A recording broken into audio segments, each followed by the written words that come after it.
येत्या 21 तारखेपासून 18 वर्षांवरच्या सर्व नागरिकांना कोरोनाची लस विनामूल्य देण्यात येईल अशी घोषणा पंतप्रधान नरेंद्र मोदी यांनी आज केली। कोरोना लसीकरण आणि इतर मुद्द्यांवर पंतप्रधानांनी राष्ट्राशी मुक्त संवाद साधला तेव्हा ते बोलत होते। ज्यांना खासगी रुग्णालयातून लस घ्यायची असेल त्यांना ती घेता येईल, पण खासगी रुग्णालये लसीच्या किमतीवर कमाल 150 रुपयेच सेवा शुल्क आकारू शकतील। गेल्या 100 वर्षात कोरोनासारखी महामारी कधीही आली नाही। आधुनिक जगाने अशा तऱ्हेचा जीवघेणा संसर्ग कधीच अनुभवलेला नाही। कोरोनाचं संकट अजूनही पूर्णपणे नाहीसं झालेलं नाही, म्हणूनच लसीकरणाला सरकारने प्राधान्य दिलं असून त्याचा वेग वाढवणं हे सरकारचं मुख्य ध्येय आहे, असं पंतप्रधान म्हणाले। सरकार उठाएगी ये व्यवस्था आने वाले 2 सप्ताह में लागू की जाएगी। इन 2 सप्ताह में केंद्र और राज्य सरकारें मिलकर नई गाइडलाइंस के अनुसार आवश्यक तैयारी कर लेंगी। संयोग है कि 2 सप्ताह बाद 21 जून को ही अंतर्राष्ट्रीय योग दिवस भी है। 21 जून सोमवार से देश के हर राज्य में 18 वर्ष से ऊपर की उम्र के सभी नागरिकों के लिए भारत सरकार राज्यों को मुफ्त वैक्सीन मुहैया कराएगी।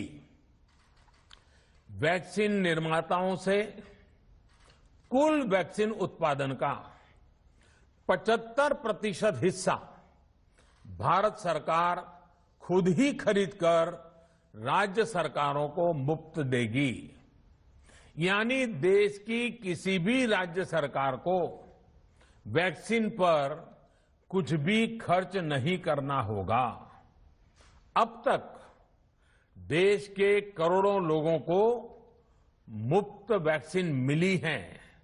अब 18 वर्ष की आयु के लोग भी इसमें जुड़ जाएंगे। सभी देशवासियों के लिए भारत सरकार ही मुफ्त वैक्सीन उपलब्ध करवाएगी। गरीब हो, निम्न मध्यम वर्ग हो, मध्यम वर्ग हो या फिर उच्च वर्ग, भारत सरकार के अभियान में मुफ्त वैक्सीन ही लगाई जाएगी।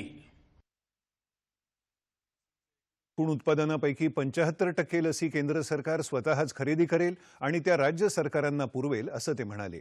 पूर्वीच्या काळी एखाद्या लसीच्या निर्मितीसाठी 10 वर्ष लागत, पण भारताच्या वैज्ञानिकांनी आणि अन्य तज्ञांनी अहोरात्र कष्ट करून गेल्या वर्षभरात 2 लसी निर्माण केल्या आणि मला सांगायला अभिमान वाटतो की आज देशात 23 कोटी लोकांचं लसीकरण पूर्ण झालं आहे। अनेक विकसित देशांमध्येही इतक्या जलद गतीने लसीकरण झालेलं नाही। भारतासारखा देश कोरोनाशी आता कसा लढणार असे प्रश्न अनेकांनी उपस्थित केले, पण मी तुम्हाला सांगतो की भावना निस्वार्थ असेल आणि आपल्या कष्टांवर आपला विश्वास असेल तर अशक्य वाटणारी कामंही सहजपणे होऊन जातात, असं पंतप्रधानांनी सांगितलं। सध्या अनेक लसींवर काम सुरू असून त्यामध्ये अपेक्षित यश आलं तर देशात लसीकरणाचा वेग आणखी वाढू शकतो, असंही ते म्हणाले।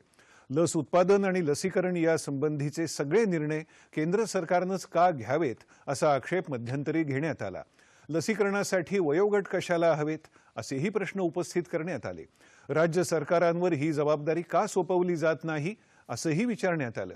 अखेर यासंबंधीचं 25% काम राज्य सरकारांकडे सोपवण्यात आलं, पण हे काम किती गुंतागुंतीचं, कठीण आणि किती व्यापक आहे याची कल्पना राज्य सरकारांना आली आणि आधीचीच व्यवस्था योग्य होती हे लक्षात आलं।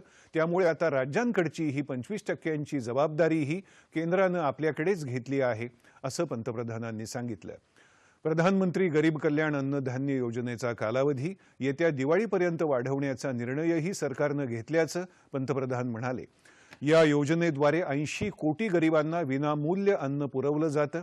या महामारीच्या कठीण काळात आपण एकटे नाही, सरकार आपल्या बरोबर आहे असा विश्वास गरिबातल्या गरीब माणसालाही वाटला पाहिजे आणि कुणालाही एकही दिवस उपाशी राहायला लागू नये, म्हणून सरकारने हा निर्णय घेतल्याचं पंतप्रधानांनी सांगितलं। फैसला लिया है कि प्रधानमंत्री गरीब कल्याण अन्न योजना को अब दीपावली तक आगे बढ़ाया जाएगा।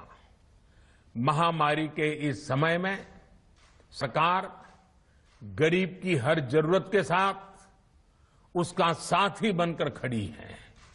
यानी नवंबर तक 80 करोड़ से अधिक देशवासियों को हर महीने तय मात्रा में मुफ्त अनाज उपलब्ध होगा।